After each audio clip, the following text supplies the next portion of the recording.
History has shown that since the beginning of time, we humans have tried to control and manipulate nature. We wish not only to control it, but also bend it to our will. Our obsession with control has driven us to where we are now. Some would call this progress, but some would call it our destruction. As the Roman Empire came into being, the creation of glass itself was born. From the glass all things began to thrive, and science as we know it emerged. The secrets of the craft were hidden among kings, queens, and nobles for centuries to come. From Constantine to the Crusaders up until the Age of Enlightenment, empires were built from the secrets they possessed, yet these same empires also fell by the wayside as time passed. Not all of the power and influence they possessed could save them in the end. Rome was abandoned by Constantine for the beauty of his Byzantine Empire. From Rome to Constantinople, from Constantinople to Venice, glass soon could not keep its secret from the rest of the world, and the spread of its marvel began. Scholars at one time would use glass bowls filled with water in order to observe the behaviors of light. First there were little bottles of perfume, then chandeliers. Finally came the microscope and telescope. The world was amazed by what progress possessed. We still are today, but what was the cost?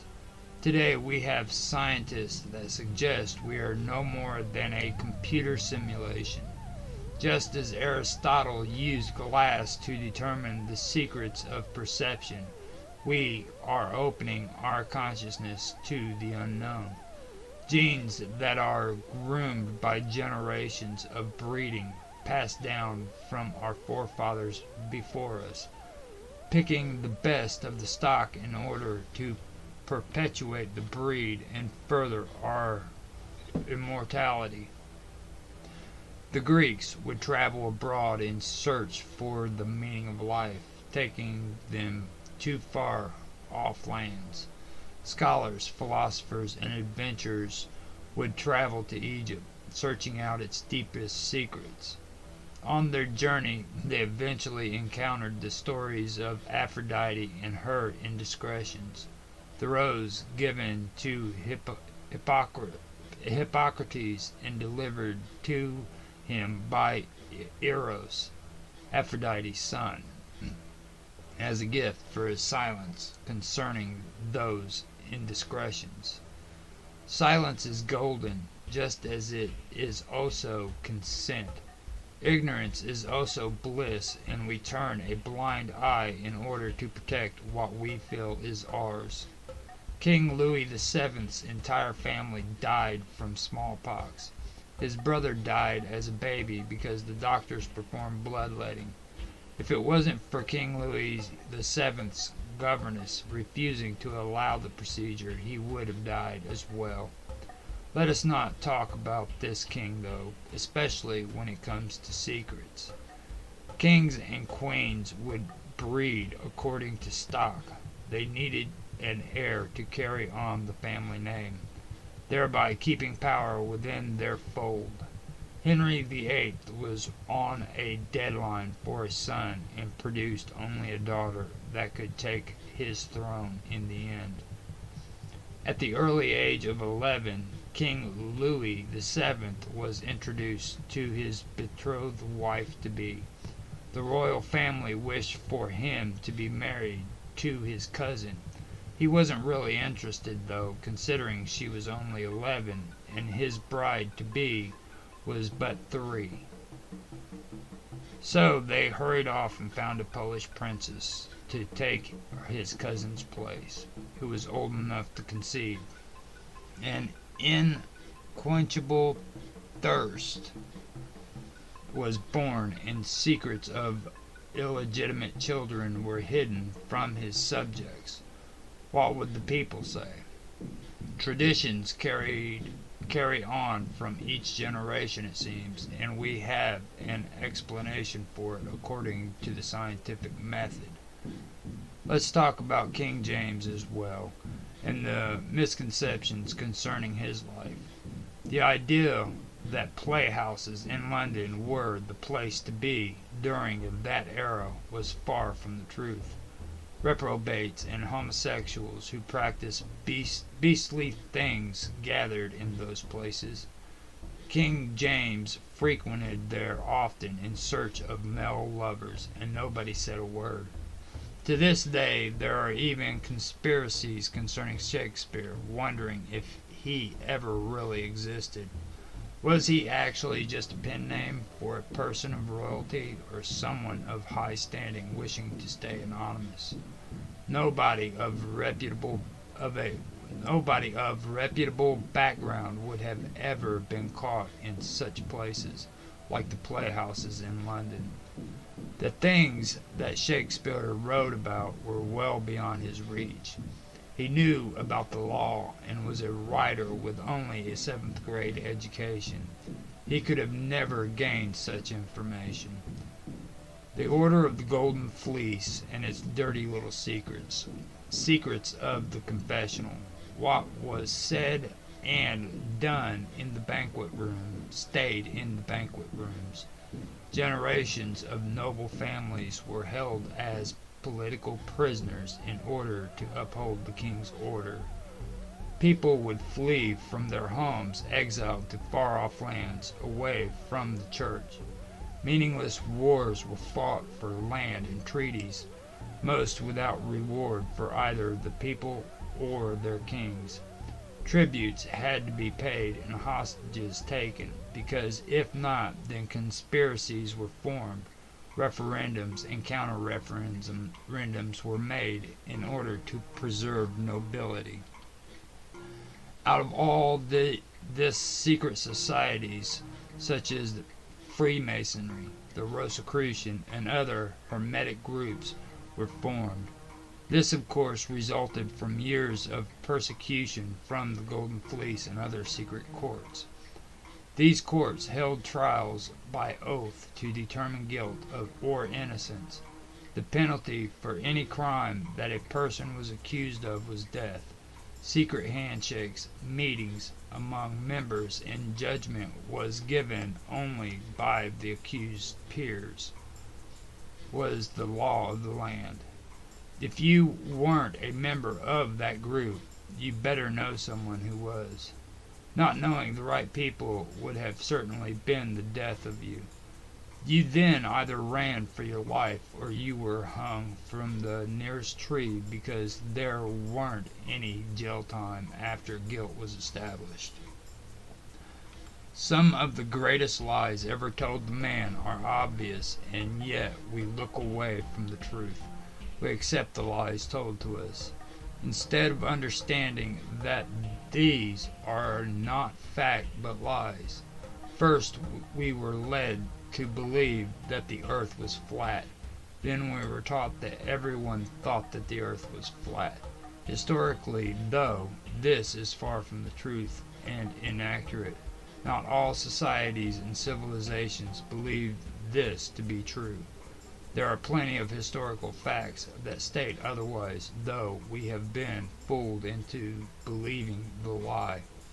While civilizations formed and folklore began to dominate societies within these civilizations, pockets of individuals also studied the skies. When villagers feared curses and sacrificed their children to gods, these few individuals calculated the full circle of the equinox around the ecliptic.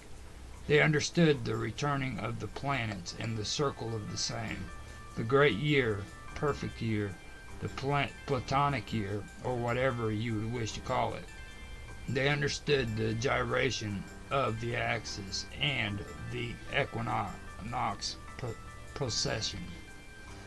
Without shame, most people are cowards, filled with greed and vanity, always competing for resources, power, and notoriety in order to gain these things, It's required that the masses must be controlled and influenced. In order to acquire resources, blood has to be spilled, and our young have to be sacrificed for the greater good. A life, for the sake of the spring. Blood sacrificed in order for the water to flow. Lotteries created evolved into words like the draft, and our children soon march blindly into death's shadow. This was all done in the name of patriotism. The ancient Greek and their elites debated over philosophy, optics, and the stars. Their population consisted of 80% slaves and only 20% free men, yet these were the origins of democracy. According to critics, Ptolemy was a fraud. Plato knew nothing of the stars, and Pythagoras was just a fictional character. The math still exists, though, just like the story of Jesus himself, both without evidence of fact that historically back them up. To think outside of the box is criticized by your peers, ridiculed because you don't share the same experience or beliefs. Still, we are told that we must sacrifice our young for the sake of the many, and we do not take a moment to figure it out. We and the elites are not one and the same. We are segregated with two separate purposes and standards. The rich enjoy their wealth by manipulation through standards and symbolism. While exiled in Babylon, the Jewish created their text in order to return their identity as God's chosen people. They were living with pagan barbarians, of course, weren't they? People who worship gods by laying on their own excrement, yet understood the moon's cycle by the 5th century BC. It is also a wonder how Babylonian ideology found its way into the Talmud, and then eventually the Quran. We are placed in positions accordingly. If we are smart enough, though, we can climb our way out of the cesspool through the use of fame, intellect, money, and beauty. Even then, though, we may still be called upon to sacrifice ourselves or loved ones for the greater good. The greater good, of course, being a small percent of people who enjoy living in penthouses or in the south of France. It's all about want and needs. And the object of the game is the rich manipulating the poor in order to gain what they want, usually by monopolizing resources, then extorting us with laws that we then submit to without disagreement. It is only when laws affect the elites negatively that those laws change. Poor people and their families are nothing more than pawns on a chessboard. The system was created long ago when scholars were establishing the moon's monthly elongation, while making predictions on lunar and solar eclipses, while trying to understand the physical form.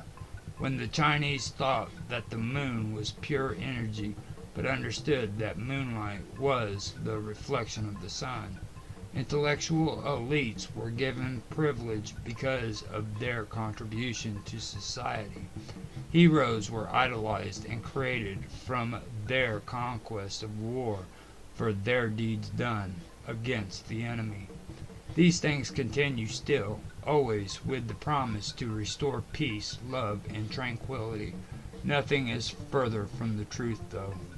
Alhazen, Ptolemy, and Archimedes theorized about the earth, sun, and the moon, while the ignorant and uneducated were subjugated with folklore and superstition. Churches set gargoyles upon their archways, creating fear within the fellowships, denying them the ability to read and understand the stories painted on their church windows and ceilings. Easily controlled by the system, things remained that way for some time. With the rise of science and the invention of the printing press, theories began to develop, expanding our way of thinking. More people became literate, creating new ideas. Galilei was forbidden to speak of his discoveries. It was blasphemy to the church. Soon, though, there were no boundaries between the spheres of the mutable elements and imperishable stars. The moon wasn't smooth but full of craters, created by asteroids that collided into its surface. Kings gathered in high places, pondering on solutions to their problems at hand. New ideas developed in order to control the masses, while old ideas were cast aside. Instead of God, it was determined that complex organisms couldn't have developed without the relationship between the Earth and the Moon, even though some intellectuals would debate on that theory too, stating, other than helping life to evolve easier and keeping Earth straight, the Moon isn't of much help to us. There are no scientific models available showing that two large objects collided and coalesced in Earth's atmosphere, pulling the smaller body towards proto-Earth, creating the Earth's moon system. Educated idiot. Still, the ruling class was gracious while they changed from kings and queens into the elites, changing their persona and status while meeting their growing needs, building towers that climb above their surroundings, overwhelming us in hypnotic spells and grandeur. We worship the Eiffel Tower, Golden Gate Bridge, and even the Twin Towers that fell in recent years. The blood of children are smeared upon the foundations of those structures, but do we care?